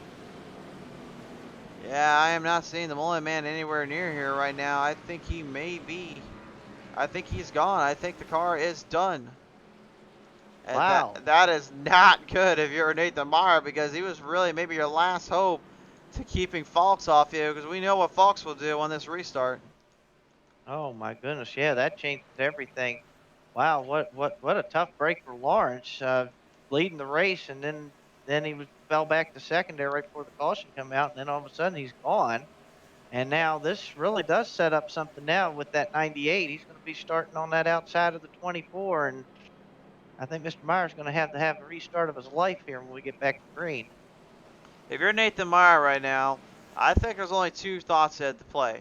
And that is, number one, get an extremely, extremely good hold shot. And number two, do not let Falks pass you without catching his rear end and drafting off him to hopefully cross him over again in the next set of turns. Because if he misses that next set of turns, it's Falks to lose. He'll get the clean air and he'll just jump away from him. That's absolutely right. So, yep. So basically, at this point, Nathan Meyer, he's going to have to kind of play what we call a little bit of defense here and try to do what he can to try to keep folks behind him. But you can't count them other guys behind him either. You got the Bounty Hunter there in the third spot. You got Jurassic Park right there in fourth. And then you got the NPR man, Georgie Young, right there in the top five. So you can't count any of those fellers out. Now, George Young, though, I think the problem for him at the moment is he may have tore up a little too much on the tires end of the spectrum, because it seems like he has not gotten a good runoff or a good restart since, I'd say, probably about 10, 20 laps ago. And I don't think that's really what he wants to know or what he wants to hear, but he is going to be the last remaining NPR driver out on the track. All other guys are out and destroyed, and meanwhile, those out on the Highline Racing side have been finding it out quickly, while 3Y Motorsports has been doing everything they can to get back into the front. Problem is, nobody in that crew, which is shocking, because you got guys like Lorenzo, Wilcox, Harris, and Mann Jr. involved in there, and Team Dump It Run. Really, their hopes and dreams are only lied on there with Richard Forchell, because everybody else kind of caught in a bad spot. The only people that have been able to stay out of trouble this entire night is really Blackstone Management Racing, and really, I guess you could say a little bit of NPR when it comes to keeping one driver at least on the lead lap and on the track. And, well, there's really no way else. I mean, teams-wise, it's just been a maddening race for these guys. Yeah, it just seems like, there just don't seem like there's been one really team that's really been, out there together, really been so dominant because of all the action that's going on and so many guys finding trouble and the pit strategy and everything else. It's kind of really mixed it up. Right. It has indeed here. You take one good last look at what is about to transpire here. Meyer decides to go to the bottom. He says, I'm going to try for the best line. He says he thinks he's got it down there and he wants to make it work. I don't know if I like that strategy, or if I really maybe would have gone to the top side to try to get a runoff and go up top then down low. I think if anything, Meyer's thinking if he goes down low starting it out, he may be able to get a little bit ahead of Falks and give him one lap or two to give him a break. But again, unless any of the other guys can catch that draft of Falks, Meyer's going to be left high and dry, and this is not going to look good on his end. Well, we will have to see. We got 5 laps to go in this race. Pace car, I believe, is about ready to head on off here. And Chris, we're getting ready to get back under green and get this one in the books, I believe. Here we are, green. Green flag is out, and I was just about to say, there's not a soul standing out on the grandstands right now. They're all up, they're all standing, they're not sitting down. We bring it to the green flag back out. Meyer gets the restart he was looking for. Yeah, he did. He shot himself right out of a cannon on the start, but now he got too far ahead, because now here comes Falks down the back straightaway with that draft. He's going to pull up on the outside here, side by side down the back straightaway down in the turn 3. He's going to need help there for Richard Fornshell, and Fornshell's not giving him any favors, trying to draft off the 98 of Falks. Meyer trying to defend him off on the bottom lane, but you can see Falks is already starting to just hammer the throttle down and give him the room he needs. Fortshell's the last-ditch effort if he can get it up ahead. Yep, now the battle is for second as the Fox has taken the lead. Now Fortune on the outside. Here comes Michael Davis in the 5 car there coming into the picture now. And he's going to try to make a 3-wide salute down into turn 3. 5 going to try to dive it in, see if he can get one last run off there to catch Randall Falks. I don't know if he'll have time to do it here considering how much of a distance Falks has got. He's going to have to need a little help, but actually Davis is catching Falks by just a slight bit. On the 10th of the counter marker, Falks is trying to get a little more runoff on the entries and the exits. And he's going to stick it down low and make it stay there for the rest of the show. But is it going to be enough? Because here comes Davis and here comes Bounty trying to draft off one another to help each other out one more time. Here we go. 2 laps to go. They're going to come to the white flag this time by Fox with just a slight bit of a lead. Michael Davis with a heck of a run here in second, and it's a mess back there for third. White flag is out. Cale Gale literally also moving the chains in the Blackstone Management Racing Team. Finally, after all the troubles and all the problems, got themselves back together and back in position. But the 5 of Michael Davis stands between a 1-2 finish between those two. As they lead them down, though, out of turns number 3 and into 4. While Cale Gale tries to get to Davis. It's going to be Randall Falks returning and getting finally some revenge from Nashville Superspeedway at Kansas with a victory here. And Cale Gale will go third.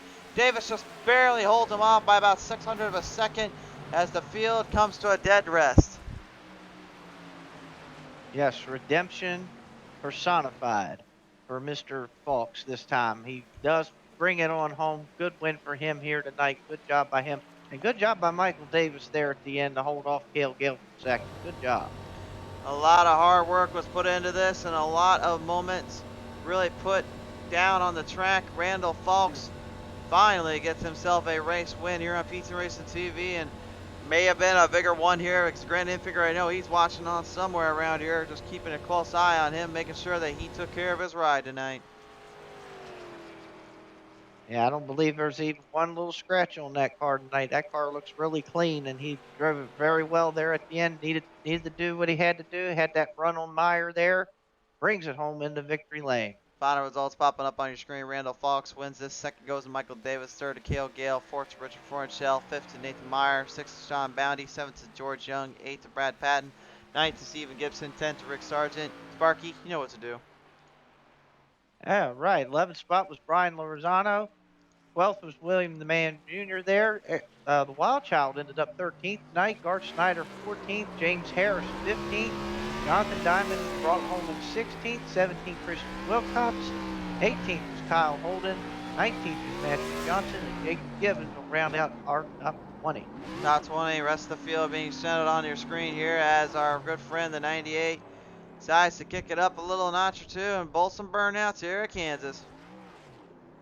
Yeah, burn it down. He definitely deserved this win here tonight, and I bet he's just tickled pink about this one. I have a feeling he probably was waiting for this for quite some time, hoping he would get to this moment again, and he certainly did, though, indeed. As we now bring it down here, we'll talk with our top drivers here tonight. What a wild, wild night of racing here at Kansas, and for one of them, he ends up falling into another podium position. Cale Gale, congratulations on that here in this third place finish once again. Seemingly, seems to be working out all right for you and that Blackstone Management Racing team on the mile and a halfs and the mile thirds, isn't it? Yeah, tonight, luck didn't go our way. We had a really, really fast car tonight, and we've Randall was able to get the win tonight. I feel like he had Nashville in the bag and ran out of gas, and the league owed him one, I guess. So it's great to see him win, but yeah, my car was really, really good, and just got trapped by caution after a green flag pit stop. It just didn't fall our way and really had to crawl our way back to finish third here. Yeah, I was about to say it had a lot of bad breaks in between for everyone, really getting kind of caught off in the late cautions when everyone was going for a pit road strategy. But at the end of the day, though, you're still coming away here with a podium finish and managing to survive it out. So who do you want to thank you for that? Yeah, just you guys for broadcasting, Champion Power Equipment for sponsoring the league, and overall, it was a pretty good race. Just we didn't have racing luck tonight, and that's how it goes. It certainly is indeed, but nevertheless, still always another week to be had. So congratulations for that third place finish, and good to see you back in the podium, sir. Thank you. Ladies and gentlemen, Kale Gale, the number 83 driver, your third place finisher here tonight. Take it down now and have a little listen in here with Michael Davis as he walks away with a strong showing here for Al Cahooligan Motorsports here. He now joins us here on pit road here as a bit of a shocker to say the least here. Davis managed to make your way through the rest of the field onto the end, but just ran out of time to catch old Fox there. Yeah, I don't think we really had anything for him. I found some speed there on the bottom, just kind of wrapping the bottom and hooking it, and was able to make up a few positions on that last restart. I didn't really have a good restart, but just kind of hooked the bottom there and made it work. Yeah, for someone that says they didn't have a very good restart, you seemingly made it seem like it was the complete opposite because you was just muscling through a few of those guys there. Yeah, I just wasn't very good on the initial takeoff and just kind of lost a little distance, but they were running the top and I was able to take the shorter way around the track and made it work. You certainly did indeed, and at the end of the day, you are going to walk away with second place finish. So, is there anybody you want to thank you for that one? I want to thank Champion, league sponsors, the admins, you guys for broadcasting. You guys do a great job, and all my teammates for helping out and practicing and keeping us going. Certainly there indeed. Michael Davis, congratulations on that second place finish, sir, and we will see you next time out of here, buddy. All right, thank you. From Alcahoga Motorsports, ladies and gentlemen, number 5, Michael Davis walking away with this one. But now, as he joins us here in victory lane, ladies and gentlemen, give it up here for your winner here tonight, Randall Falks. And Randall, first off, congratulations on pretty much what could be said as the last fourth of a dominating performance. You just pretty much got the brakes out of the way and finally got yourself into victory lane after the heartbreak in Nashville Superspeedway. I appreciate it, man. That was a fun race for sure. We put ourselves in the right spot there and went for it, and that's about all we could do. It certainly was indeed. I got to ask you, though, when you went into pit road, did you think at any point that those tires were going to give out on you, or did you just feel like it was just set just right for you to win this one out if you can get there? Honestly, we discussed that very thing, and I just felt like the car was so good on the long run that I didn't want to come back down. Even if guys maybe had 10 or 12 lap fresher tires, I just thought that if we could just go green, that it would put us in a good spot. So I kind of made my bed and knew what we had, and I mean this thing was amazing tonight. It was awesome. It was amazing enough to get you into victory lane, man, and pull off a big victory for you in the Blackstone Men's Racing team. So I got to ask you, who do you want to thank you for that one? I got to say special thanks to Kevin Kirchar for allowing me to come in here and do this and race with y'all. Thanks to you guys for broadcasting. Thanks to everybody puts this on, Champion, AC Avalanche, Blaster, Curb Records, all the sponsors. Special thanks to Reaper Speed Lab, Boyd Hogan, Jared Crawford for all they do for me to allow me to drive these really, really fast race cars. It's been a blast. Redemption for the number 98 here tonight, ladies and gentlemen. Randall Falks puts it in victory lane. Congratulations, sir. Thanks, Ass. Wow, what a night it has been, Sparky, and this one all but done and over with here as we say thank you once again, of course, as well from our end here at Pete's Race TV to Champion Power Equipment for all their support. And really thank you all at home for keep tuning in and keep on trucking here with us here on Pete's Race TV. Can't thank you guys enough. Sparky, closing thoughts here with this end, this one? Well, honestly, pretty much, folks, you got a little bit of everything tonight. We had a couple little early cautions to kind of field kind of got a little rowdy there early on, but then we had that long green flag run there. We had some strategy. Hey, you just about had everything in this race, and it was a good one to broadcast here tonight. Congratulations again to Randall Fox on the win here tonight, and some guys that finished up in the top 10 like George Young up there and Steven Gibson, who was a couple laps down earlier, finishing ninth. Great run for him, and Rick Sargent as well. So a couple guys got some good runs here tonight. That's got to feel good for those fellas. Absolutely indeed, but man, what a wild day it has been, and what a wild series of racing we've been presented here. So, race fans, we close this one out. One more race to call tomorrow night. Stay tuned for that. But from all of us here at Pizza Racing TV, we thank you, we love you, and appreciate you for everything you give us. We will see you very, very soon when that green flag is flying high again.